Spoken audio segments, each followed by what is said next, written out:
안녕하세요. 책데이트 시간입니다. 이번에 소개해드릴 책은 Good Mentor라는 책입니다. 데이비드 코트렐 지음, 박은지 옮김, 빌름에서 나온 책입니다. 성공한 사람들을 보면 이런 점들이 궁금해지곤 합니다.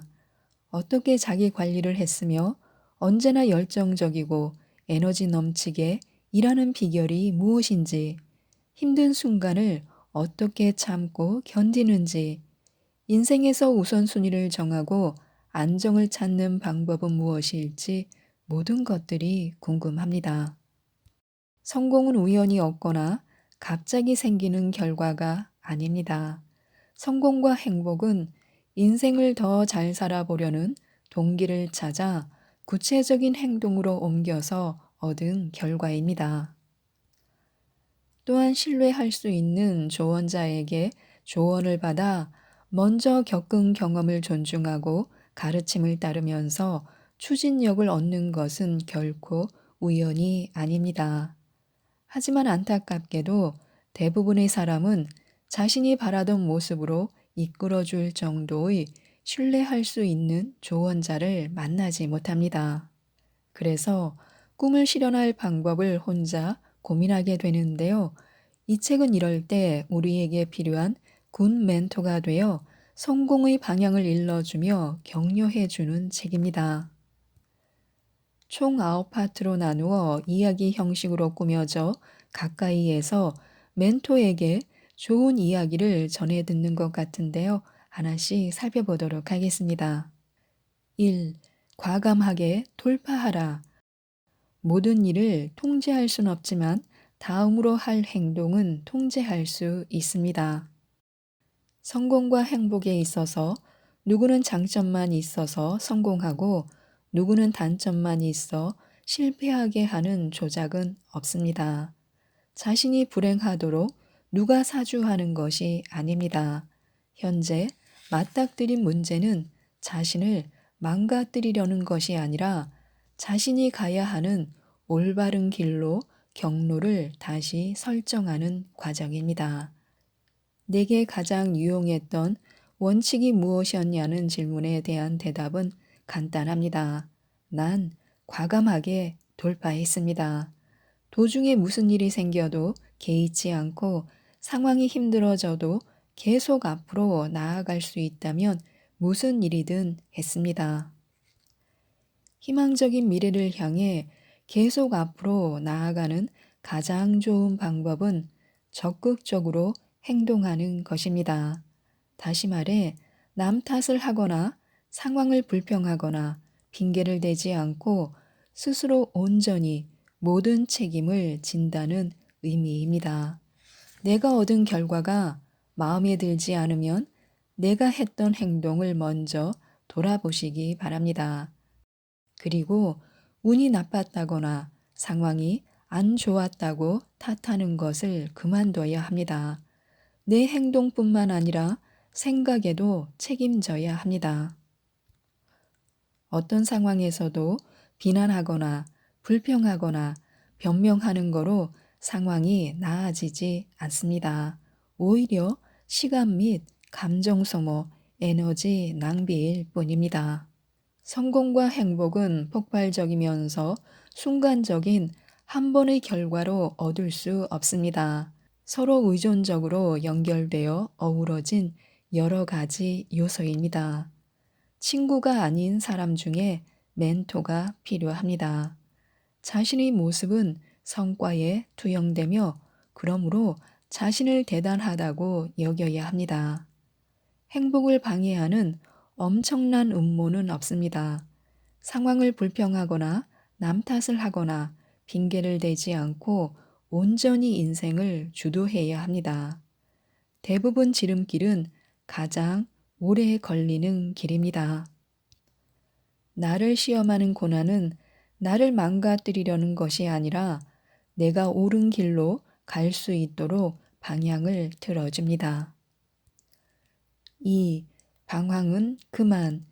인생에서 무슨 일이 일어나든 이 또한 지나갑니다. 대부분 사람은 행동으로 옮기거나 갈피를 못 잡거나 두 부류로 구분합니다. 행동하는 사람은 확고한 마음가짐으로 목적을 이루겠다는 사명감이 있습니다. 반면 갈피를 못 잡는 사람은 외부 환경에 휘둘리며 다음 행동에 영향을 받습니다. 방황은 그만이란 말은 가장 중요한 우선순위에 집중하며 목적에 도달하는 과정에서 현재 자신의 위치를 자주 확인할 필요가 있다고 일깨워줍니다. 뚜렷하게 목적을 세웠다고 갑자기 인생이 쉬워지는 것은 아니니 주의하시기 바랍니다. 오늘 고민한 똑같은 문제를 여전히 고민할 것입니다. 하지만 고민을 보는 관점과 대하는 자세가 달라질 것입니다. 뚜렷한 목적이 없으면 뜻밖의 원치 않은 사건에 과민하게 반응하는 버릇이 생깁니다. 반면 분명한 목적이 생기면 인생은 훨씬 차분해집니다. 먼저 앞으로 이루고 싶은 모습과 현재 모습을 확실하게 파악하시기 바랍니다. 방황은 내가 가고자 하는 방향으로 인도하지 않습니다. 침착해야 합니다. 좋은 일도 생각만큼 좋은 것이 아닌 것처럼 나쁜 일도 보이는 것보다 나쁘지 않습니다. 매달 반복하는 재정 위기 때문에 부담이 생기면 성공할 수 없습니다. 친하게 지내는 주변 사람들을 관심 있게 살펴봐야 합니다. 주변 사람과 내가 비슷해지는 것이 좋은 일인지 나쁜 일인지 살펴보시기 바랍니다.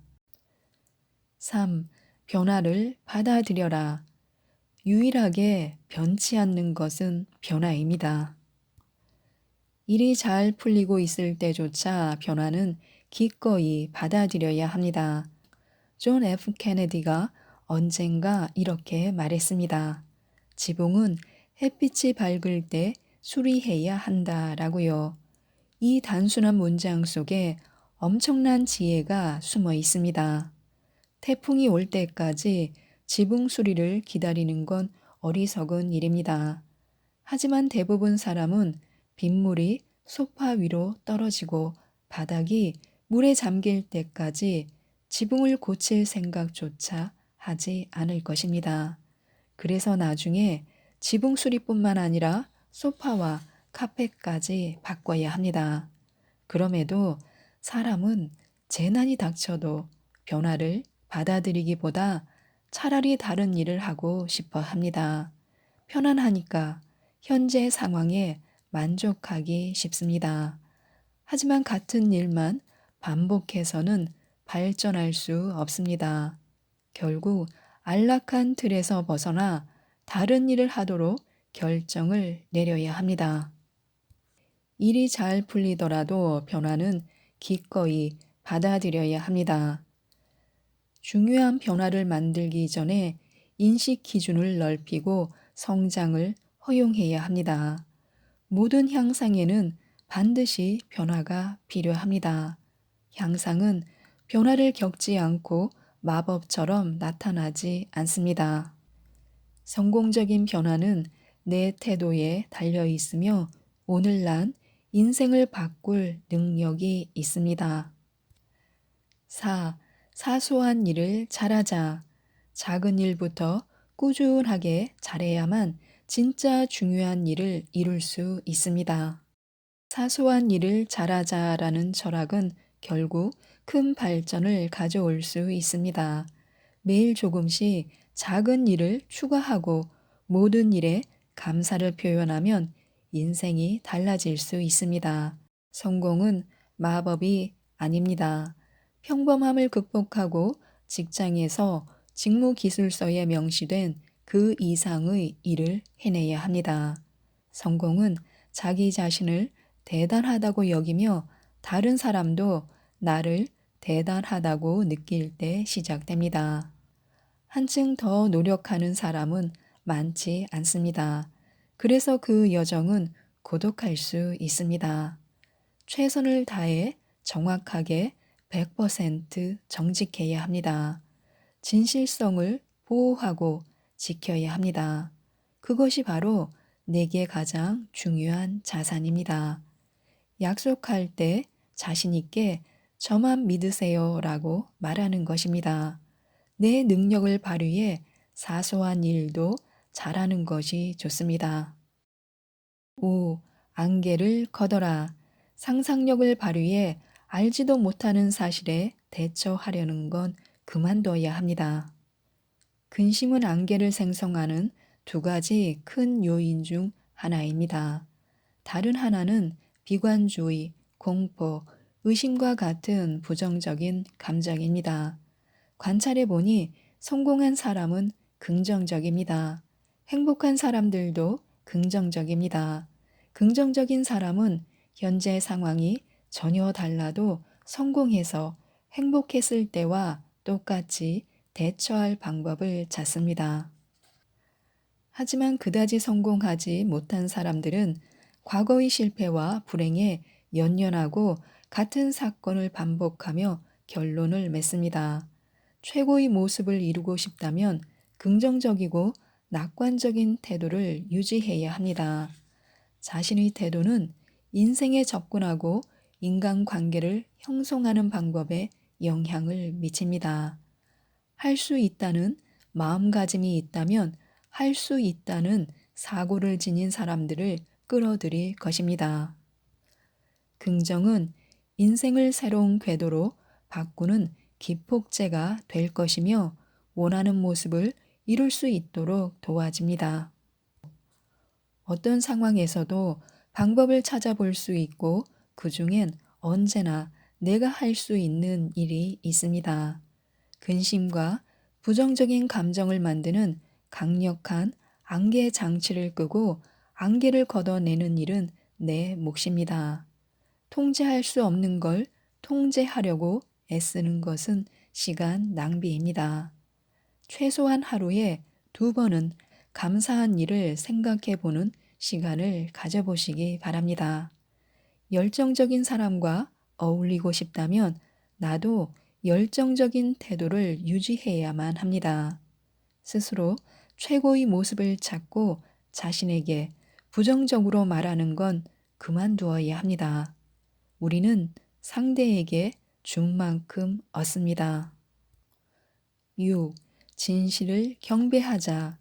진실이 달라지길 바란 나머지 현실을 외면하는 사람도 있습니다.